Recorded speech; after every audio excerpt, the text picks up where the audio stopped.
FL India, the advertising giant of Indian advertising industry, जैसे कि Google और Facebook है। पर क्या एफएल इंडिया सही तरीके से काम कर रहा है या नहीं, चलिए समझते हैं। नमस्ते दोस्तों, मेरा नाम है सकलदीप कुमार और आज इस वीडियो में हम डिस्कस करने वाले थे fundamental analysis of FL India. हम यहाँ कंपनी को मोस्टली 4 पॉइंट में एनालाइज करेंगे। सबसे पहला हिस्ट्री, दूसरा बिजनेस मॉडल, तीसरा मैनेजमेंट और चौथा कुछ फिनेंशियल्स। और फिनेंशियल्स में मैं लास्टली आपको यह बताऊंगा कि क्या कंपनी इस वैल्यूएशन में खरीदने लायक है अथवा नहीं। तो चलिए शुरुआत करते हैं हिस्ट्री से। कंपनी का वैसे तो शुरुआत 1994 में हुआ by the name of Tejas securities private limited by Mukesh और राम सिंह के द्वारा। शुरुआत से ही कंपनी काफ़ी अच्छे तरीके से चल रहा था, लेकिन 2006 में इन्होंने अपना पूरा का पूरा स्टेक को अनुजों को बेच दिया। बेसिकली अनुज सोहम और अनुज कुमार को। दोनों काफ़ी डाइवर्स बैकग्राउंड से आते थे। कहने का मतलब है कि एक टेक्निकल बैकग्राउंड से आते थे तो एक मार्केटिंग, और दोनों का कोलैबोरेशन काफ़ी अच्छा रिजल्ट हम लोग को दिखा एफएल इंडिया में। अगर इसका नाम का बात करें तो एफएल का बेसिक मतलब होता है अफोर्डेबल मोबाइल, और वहीं से शायद इसका नाम को लिया गया है। कंपनी के बारे में एक इंटरेस्टिंग बात यह है कि कंपनी का प्रेजेंस एडवर्टाइजिंग मार्केट में तब से है जब इंडिया में मार्केट में दबदबा नोकिया का था, ना कि सैमसंग या कोई और एंड्रॉयड फ़ोन था। कंपनी के अच्छे कामों की वजह से इनको काफ़ी फंड हाउसेस से फंड भी मिला, जैसे कि 2006 में इन्हें फंड मिला फ्रॉम बेनेट, 2009 में माइक्रोसॉफ्ट से मिला, 2011 में इसे इतोची से मिला और 2012 में ड्यू टू कम्युनिकेशन से मिला।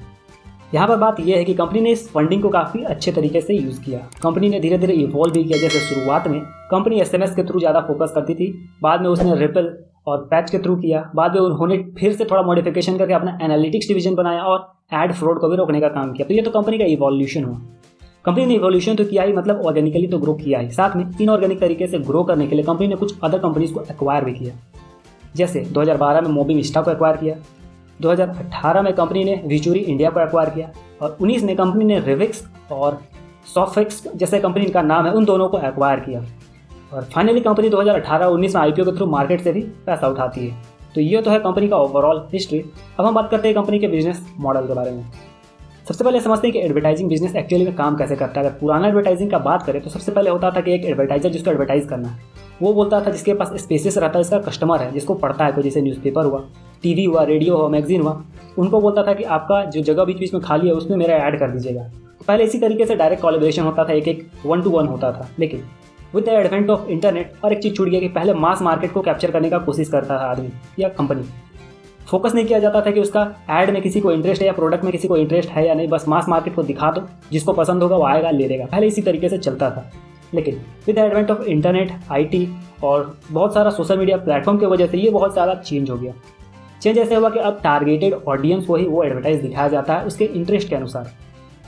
इसको एक छोटा सा एग्जांपल हम थोड़ा सा पहले दे लेते हैं कि थोड़ा सा आपको बेसिक जाना चाहिए पहले एडवर्टाइजिंग का, कि कोई भी एडवर्टाइजिंग जब बनाता है तो उसमें साइकोलॉजी का बहुत ज़्यादा यूज होता है। विदाउट साइकोलॉजी अगर कोई एडवर्टाइजिंग बनाएगा तो हो सकता है एडवर्टाइज चले ना चले। तो सबसे पहले जो एडवर्टाइजिंग कंपनी है वो एडवर्टाइज बनाएगी with the help of psychology. तो वो इंपॉर्टेंट पॉइंट होता है। खैर हम उसके बारे में बात नहीं करेंगे। बेसिक क्या हम बात करने वाले कि एडवर्टाइज दिखता कैसे है। एफएल का बेसिक काम है एडवर्टाइज को बेचना। पहले मास मीडिया को कैटर किया जाता था, टारगेटेड को किया जाता है। तो टारगेट के लिए पहले उस आदमी का या उस लोकेलिटी का पहले हमको डेटा चाहिए। वो डेटा हमको मिलता है डीएमपी के थ्रू, डेटा मैनेजमेंट प्लेटफॉर्म, या कस्टमर डेटा प्लेटफॉर्म के थ्रू। इन दोनों के थ्रू डेटा एफएल को आसानी से मिल जाता है। अब ये दोनों क्या, ये समझते हैं। जब भी हम गूगल में कोई चीज़ सर्च करते हैं, तो वो सबसे पहले कुकीज़ में सेव होगा, जिसको प्राइमरी कुकीज़ बोला जाएगा। जैसे हम बैक या रिफ्रेश कर देंगे वो सारा का सारा डेटा थर्ड पार्टी के पास चला जाता है। बेसिकली हम लोग 70% जो है गूगल का क्रोम यूज़ करते हैं, और क्रोम का पॉलिसी की सर्विस को बेहतर करने के लिए ये जो डाटा रहता है उसको थोड़ा बहुत सबको यूज करने के लिए देती है। बेसिकली एनालिटिक पर्पस के लिए होता है कि ताकि बेहतर सर्विस किया जा सके, बेहतर प्रोडक्ट दिया जा सके, या किस तरीके से किसी चीज़ को प्रेजेंट कैसे करें कि आदमी को पसंद आए, ये सब चीज़ की वजह से होता है। तो डेटा वहाँ से निकल गया, प्लस आपका सोशल आईडी से बहुत सारा डेटा निकलता है, प्लस आप किस तरीके से लाइक कमेंट करते हैं, क्या क्या प्रोडक्ट को आप देखते हैं, वहाँ सबसे जैसे साइट्स हुआ, अमेजन हुआ, फ्लिपकार्ट हुआ, वहाँ से डेटा सबको लिया जाता है, डीएमपी में रखा जाता है। वहाँ से एफएल डेटा ले लिया, अब उसको इस एल्गोरिदम के साथ मैनेज किया जाता है। इस तरीके का एल्गोरिदम यूज किया जाता है। एल्गोरिदम कोई नहीं बताता, क्योंकि एल्गोरिदम अगर बता दिया जाएगा तो फिर वो लीक हो जाएगा। सेम एल्गोरिदम पे सेम अदर कंपनी खड़ा हो सकता है, तो कोई एल्गोरिदम बताता नहीं है। तो वो एक स्पेसिफिक एल्गोरिदम रन करती है ताकि वो कस्टमर को अट्रैक्ट कर सके, राइट कस्टमर को।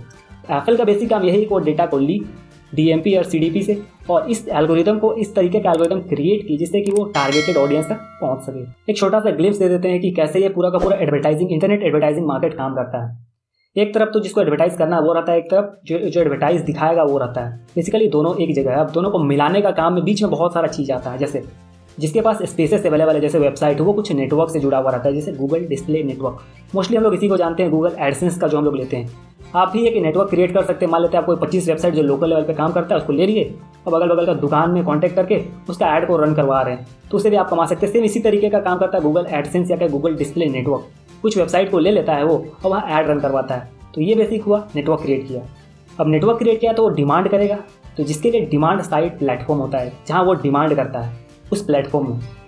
जब वो डिमांड करता है तो उधर एक एक्सचेंज होता है, जो कि एक्सचेंज बहुत सारा है, जैसे कि एडेक्स सबसे बड़ा एक्सचेंज हम लोग जानते हैं गूगल का है, डबल क्लिक भी है, ओपन एक्स भी है। इस तरीके का बहुत सारा एक्सचेंज है। जैसे स्टॉक मार्केट हम लोग जानते हैं जहाँ बाय सेल होता है, सेम तरीके का कंडीशन यहाँ भी होता है। डीएसपी डिमांड क्रिएट कर दिया। अब अदर साइड में सप्लायर होता है। सप्लायर बेसिकली कहने का मतलब है कि बहुत सारा कंपनी है जिसका ऐड रन करवाना है, जैसे IPL हुआ, बायजूस हुआ या जोमेटो हुआ, ये सब ऐड रन करवाने वाला कंपनी है। तो ये सब क्या करता है, बहुत सारा नेटवर्क को पकड़ता है। 10-12 नेटवर्क रहता है, उसमें कुछ नंबर ऑफ स्पेसिफिक कंपनी रहता है जो रन के लिए ऐड रन के लिए उसको पैसा पे करता है।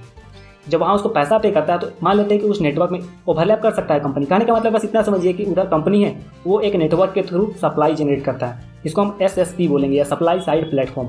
वहाँ से वो सप्लाई रहता है कि हमको ऐड रन करवाना है, इधर से डिमांड रहता है। तो ऐड एक्सचेंज में बिडिंग होता है, जो जीतता है उसका ऐड को वहाँ दिखाया जाता है। बेसिकली यही कहने का मतलब, ये पूरा का पूरा बिजनेस हुआ। इस बिजनेस को बहुत ज़्यादा आपको कॉम्प्लेक्स लग रहा होगा, हर पॉइंट पे अलग अलग कंपनी है। अगर इसको एफिशिएंटली मैनेज करना है तो जो एफएल इंडिया है उसको अपने तरीके से सबको मैनेज करने सीखना होगा, क्योंकि सबका अपना मेरिट है, डिमेरिट है। इस पूरे चैनल को कुछ कंपनी है जो सारा का सारा चैनल को खुद ऑर्गेनाइज करके चला सकता है, पूरा का पूरा नेटवर्क को।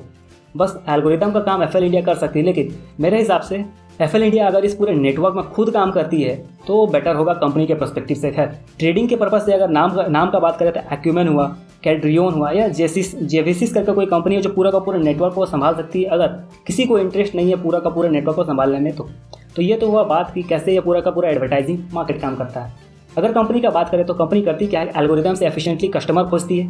अब करती क्या है कि अपने क्लाइंट से लगभग 40 रुपये के आसपास लेती है, उसमें अपना 20% मार्जिन रखती है लगभग, और बाकी पैसा को ऐड रन करने में खर्च कर देती है। एफिशिएंटली एल्गोरिथम ऐसा रहता है कि जो पैसा खर्च करती है 80%, उसमें से कोई ना कोई एक जन खरीद लेता है। और इनके पास जो कस्टमर आता है वो हाईली मतलब या कुछ करवाने वाला आता है। कहने का मतलब या तो कोर्स बिकवाने वाला या कोई सॉफ्टवेयर डाउनलोड करवाने वाला। ये ब्रांडिंग के लिए कोई काम नहीं करते हैं, क्योंकि इनका अगर पैसा का बात करें, थोड़ा सा हम बात करते हैं कि एडवर्टाइजिंग सेगमेंट काम कैसे करता है, पैसा कैसे कमाई होता है। एडवर्टाइजिंग में मोस्टली 4 तरीके से पैसा कमाई होता है। सबसे पहला होता है CPM। इसमें 1000 इंप्रेशन पे कुछ पैसा मिलता है। ये कंप्यूटर के किसी कोने पे कोई एडवर्टाइज दिख जाएगा, एक ब्रांडिंग के लिए होता है मोस्टली, उसका कुछ पैसा मिलेगा। दूसरा होता है कि व्यू पे, जैसे यूट्यूब में हम लोग देखते हैं तो कुछ 5 सेकंड का वीडियो आता है तो वो व्यू पर्पस से होता है, तो वहाँ पर थोड़ा सा ज़्यादा पैसा मिलता है इंप्रेशन से। तीसरा होता है क्लिक, किसी को देख के अगर क्लिक कर रहे हैं तो वहाँ से पैसा आता है कंपनी को। और चौथा होता है क्लिक करके वो काम करने बोले वो कर लिए, जैसे डाउनलोड कुछ करने बोला, कोई सॉफ्टवेयर बोला या फिर कोई कोर्स खरीदने वाला, तो वो कर लेते हैं। तो उसके थ्रू कंपनी को लगभग CPCU बोलेंगे हम लोग, तो इसके थ्रू लगभग कंपनी को 85 to 86% रेवेन्यू जनरेट होता है। मतलब कंपनी का जो एल्गोरिथम हाईली एफिशिएंट है हम ये बोल सकते हैं। बाकी 15% बाकी जो CPM, CPC और CPV से आता है। ओवरऑल कहने का मतलब है कि ये जो समझ में आपको, तो कंपनी का जो क्लाइंट है वो इस तरीके का क्लाइंट होगा जिसको सच में कुछ कराना है, डाउनलोड कराना है या खरीदवाना है। ब्रांडिंग पर्पस वाला कंपनी सब इसके पास नहीं आएगा। तो कंपनी उसका ऐड को दिखाती है, 80% उसमें खर्च हो जाता है, लगभग 80% खर्च कर देती है कंपनी ऐड दिखाने में, बाकी 20% कंपनी का मार्जिन बचता है। तो ये कंपनी का ओवरऑल बिजनेस मॉडल, कंपनी कहाँ से पैसा निकालती है और किस तरीके से कंपनी को पैसा मिलता है। अब थोड़ा सा बात कर लेते हैं कि कंपनी का बिजनेस क्या क्या है। कंपनी का बेसिकली 2 बिजनेस है, एक तो कंज्यूमर वाला, कंज्यूमर प्लेटफॉर्म, और दूसरा एंटरप्राइज प्लेटफॉर्म। एंटरप्राइज प्लेटफॉर्म में कंपनी मोस्टली करती क्या है कि ऐप प्रोवाइड करती है, ऑफलाइन या ऑनलाइन जो काम कर रहा है उसको ऐप बना के देती है, या फिर कुछ एनालिटिक्स डेटा प्रोवाइड करती है ताकि वो अपना जो भी सर्विस है उसको अच्छा कर सके। तो ये तो लगभग 1-2% के आसपास रेवेन्यू में कॉन्ट्रीब्यूट करता है। बाकी 98% कंज्यूमर प्लेटफॉर्म में। कंज्यूमर प्लेटफॉर्म में बेसिकली कंपनी करती क्या है कि जिससे वो लेती है एडवर्टाइज, उसको शो करती है और उसको कस्टमर प्रोवाइड करती है। कस्टमर प्रोवाइड करती है, नया कस्टमर भी हो सकता है, एग्जिस्टिंग भी हो सकता है, या फिर हो सकता है कि ऑनलाइन में कोई डेटा दिखाए, कोई एडवर्टाइज दिखाए और उसको ऑफलाइन में प्रमोट करती है कि ठीक है आप ऑनलाइन में देख लिए, अब आसपास आपके दुकान में कौन कहाँ अवेलेबल है प्रोडक्ट, आप वहाँ से जाके खरीद सकते हैं। तो इस तरीके का कंपनी सर्विस प्रोवाइड करती है। कंपनी का अगर मेजर फोकस का बात करें तो EFGH, ये 4 में कंपनी का मेजर फोकस है। और अगर टॉप 10 जो कंपनी का क्लाइंट है उसका अगर होल्डिंग का बात करें तो कंटिन्यूसली डिक्रीज कर रहा है। मतलब कंपनी डाइवर्सिफाई अच्छे तरीके से कर रहा है अपना बिजनेस को। लास्ट 3 या 4 सालों का ही डेटा अवेलेबल है, उसके हिसाब से अगर देखें तो कंपनी का सेल्स ग्रो किया 45 to 46%, जो काफ़ी इंप्रेसिव है। और कंपनी का मार्जिन है अराउंड 20 to 25% के आसपास। तो क्लियरली बताता है कि कंपनी एक एज क्रिएट किया हुआ है अपने एल्गोरिदम से। ये तो था overall business model FL India के बारे में। अब हम बात करते हैं कंपनी के मैनेजमेंट के बारे में। फिर मैनेजमेंट के बारे में उतना ज़्यादा डेटा अवेलेबल नहीं है, शेयर होल्डिंग पैटर्न थोड़ा सा डिक्रीज हुआ है, ज़्यादा डेटा अवेलेबल नहीं है, रेमुनरेशन का भी कोई खास डेटा अवेलेबल नहीं है। बात करें केसेस या स्कैम का, तो मुझे कोई खास सिग्निफिकेंट केस कंपनी के बारे में नहीं मिला। लास्टली बात करते हैं फिनेंशियल्स का। फिनेंशियल्स में सबसे पहले मैं चेक करता हूँ डेट। कंपनी का डेट इंक्रीज तो हुआ है लेकिन अभी भी ठीक लेवल पे मेंटेन्ड है डेट। बात करें कंपटीशन का, तो ये पूरा का पूरा बिजनेस एल्गोरिदम पे काम करता है, तो हो सकता है कंपनी एल्गोरिदम के हिसाब से खुद को इंप्रूव करते जाए। जैसे जैसे टाइम बढ़ता जाएगा, कौन सा ऐड क्लिक हुआ कौन सा नहीं हुआ, उसके बेसिस पे कंपनी इंप्रूव तो करेगा ही।